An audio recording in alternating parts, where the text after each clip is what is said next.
Olá, boa noite. A apresentação de hoje será sobre os novos dielétricos.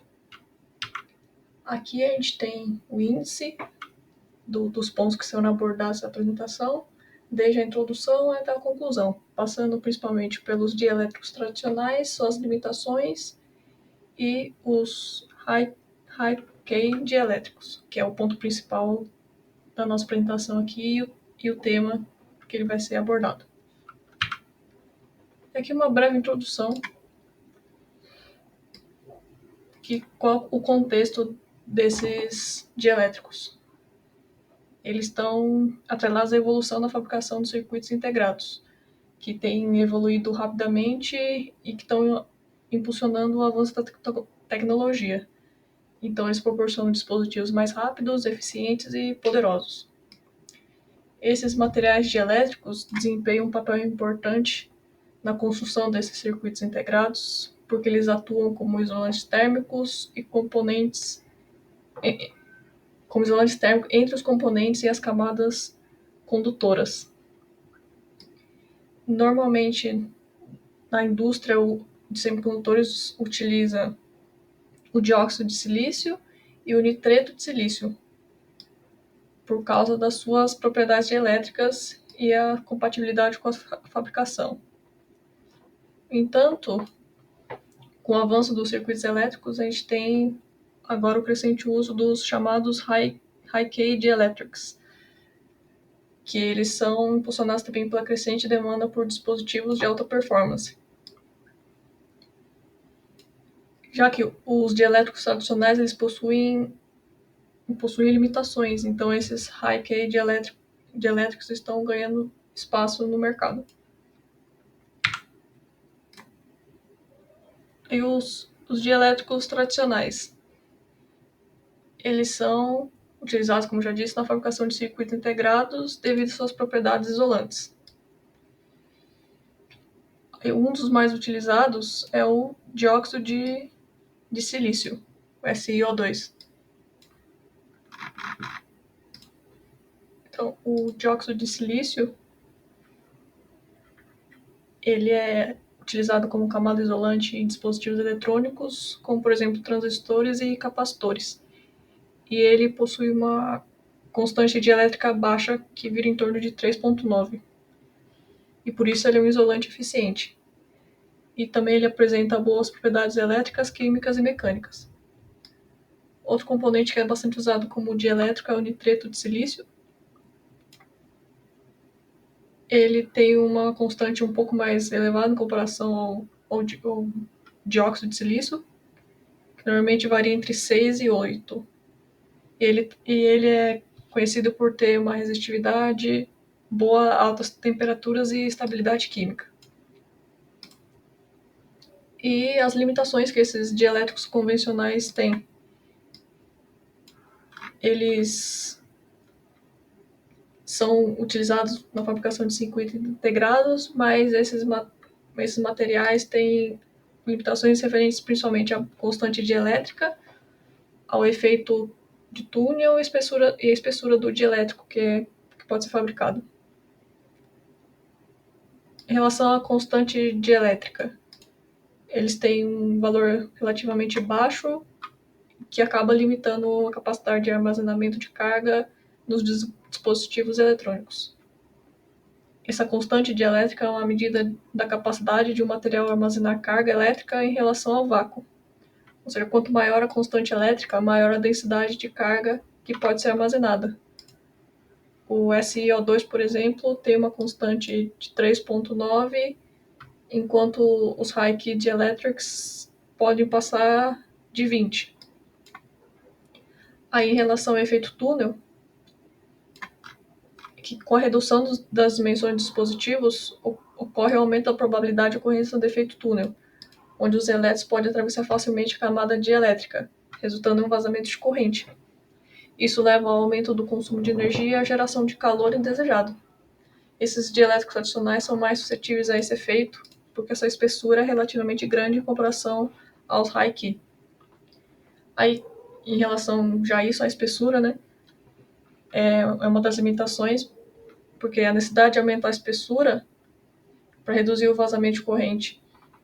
Isso faz com que a capacitância parasita, ou que haja o aumento da capacitância parasita e a perda de desempenho dos dispositivos. Os high-key permitem a utilização de camadas mais finas, o que resulta em menor capacitância e melhor desempenho. Aqui, os high-key dielétricos propriamente ditos, eles são novos materiais dielétricos que apresentam alta constante dielétrica em comparação aos tradicionais, como já ditos, o dióxido de silício e o nitreto de silício, por exemplo. A constante dielétrica é a capacidade do material de armazenar carga elétrica. Ou seja, quanto maior o valor de K, maior a capacidade de armazenamento.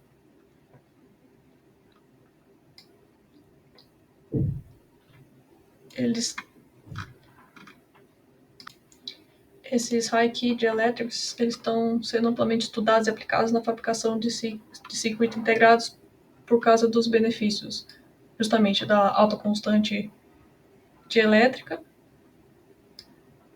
o que permite a redução da espessura do dielétrico para alcançar uma mesma capacitância.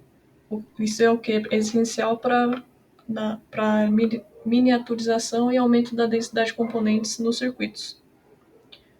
Como já dito anteriormente, o baixo vazamento de corrente, porque esses high-key dielétricos apresentam menor taxa de vazamento de corrente em comparação aos tradicionais. Isso faz com que haja um menor uso de consumo de energia e, consequentemente, a melhor eficiência dos dispositivos e a redução do efeito túnel, que é a passagem desejada de corrente elétrica através do dielétrico. Isso faz com que sejam circuitos com melhor desempenho e mais confiabilidade. Aí os materiais que se fazem os high-key dielétricos.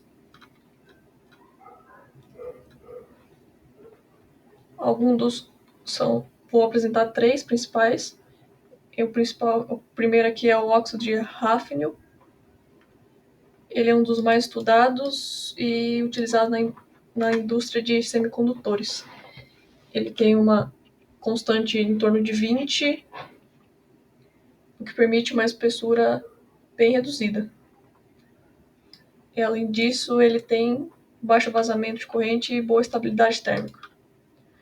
Outro material é o óxido de zircônio. Ele é similar ao óxido de hafnio e tem um constante acima de 20 e tem excelentes propriedades elétricas. E ele também tem uma boa compatibilidade com o processo de fabricação na indústria de semicondutores. E por último aqui, o óxido de alumínio. Ele tem uma constante em torno de 9, o que é maior do que o do dióxido de silício tradicional. Ele está sendo visado como material promissor para fabricação de capacitores de alta densidade. Aí, como eu já disse, vou passar aqui um pouco mais rápido quais são as características elétricas desses high-key dielétricos. Eles têm uma alta constante, um baixo vazamento de corrente, o que faz que permite que seja feita em uma menor espessura. Aí já as características morfológicas. Sobre as características morfológicas, eles apresentam diferentes estruturas cristalinas que vai depender do material utilizado. Então, por exemplo, o óxido de hafnio ele pode cristalizar em diferentes fases, como a fase monocíclica e a fase tetragonal.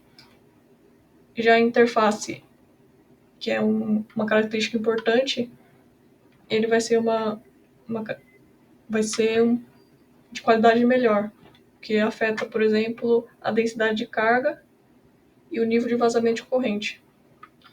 E por fim, a uniformidade e aderência, ele garante um desempenho bom nos dispositivos.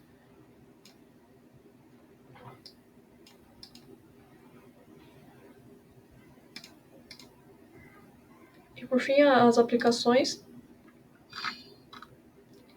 eles estão sendo bastante empregados em tecnologia de circuitos integrados, entre eles nos transistores de efeito de campo, nos capacitores de alta densidade e outros dispositivos, por exemplo, dispositivo de armazenamento não volátil e sistemas em pacote.